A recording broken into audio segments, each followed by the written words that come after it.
Hello mga mima ko, isang panibagong araw na naman para sa pagtuturo ko ngayon. Ngayong araw nga pala ituturo ko sa inyo kung paano gawin ang shoulder scaled pads. Ito yung mga ginagamit na palamuti o props ng mga Asian or mga Greek mythology gods, ganun. Bago nga pala tayo magsimula, huwag kakalimutan mag-like and share and papalo na din at huwag kakalimutan mag-subscribe sa ating channel. So ito nga pala ang mga gagamitin nating materials. Ang metallic foil, gunting, lapis sa pag-sketch, ating glue gun, syempre ang ating cardboard or folder, pwede na yan mga mi. So tara, tayo na magsimula.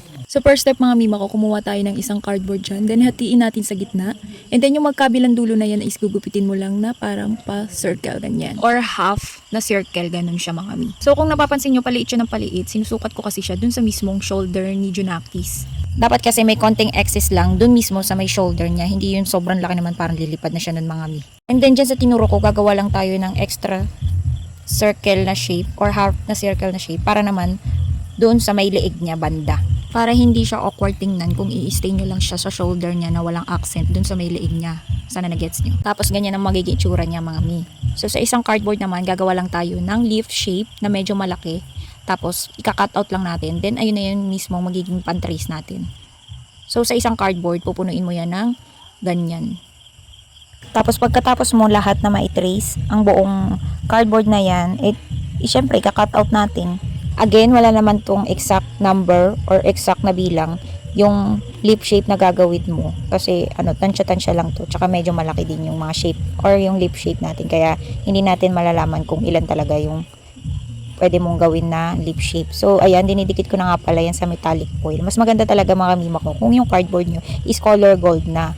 Para hindi na kayo magdodoble gawa katulad ng ginagawa natin dyan. Ang available kasi namin is yung educational chart lang na nandito. So, ganyan, doble trabaho. Pero mas maganda din naman yan kasi sobrang kintab at makinang-kinang ang metallic foil. Talagang kuwang-kuwang Asian at Greek mythology lang. Garner. Parang ito lang din yung ginawa natin kahapon. Kaso ito, malalaki nga lang. So, ayan, ika-cut out na nga natin siya. So, yan, pinapakita na naman niya ang natatanging technique niya. At ika-cut out niya na yan isa-isa. Tatanggalin lang yung mga excess dun sa mga lip shape. Grabe naman talaga ang mima niya. Sobrang sipag naman talaga yan. Talaga nga naman sobrang tiyaga sa kakaisa-isa ng pagtitrace na yan at paggupit-gupit na yan ng mga sobra pa talaga. Huwag lang talaga magre-reklamo na masakit ang likod mamaya niyan.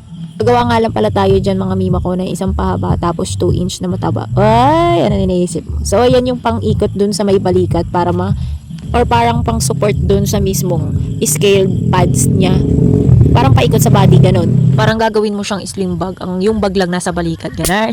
Tapos yung ginawa natin na pang shoulder kaneme road, babalot lang natin siya ng gold, ng metallic foil para kung meron tayong mamiss na scale mamaya, hindi mahalata. Kasi gold na din yung ano niya. Pati yung pang sling natin, balutan na natin din ng gold.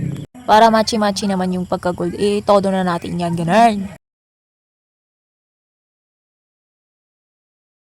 So magiging ganyan na yung itsura niya mga mima ko. So ayan, 'di ba? Para siyang pa-isling-isling bag, pero yung makapal na yan yung nasa balikat mismo. So yung mga ginupit natin kanina na lip-lip, ilalagay lang natin diyan. Tapos nasa sa inyo na yan ni kung paano yung or kung paano nyo ilalagay siya, kung anong style ba, mga ganun-ganun. Yung sa akin, yung dulo lang yung nilalagyan ko ng glue stick para mas makita yung pagka-scale niya or parang mas nakalutang siya, ganun. Tapos inuna ko pala yung pinakababa para yun na lang yung susundan ko.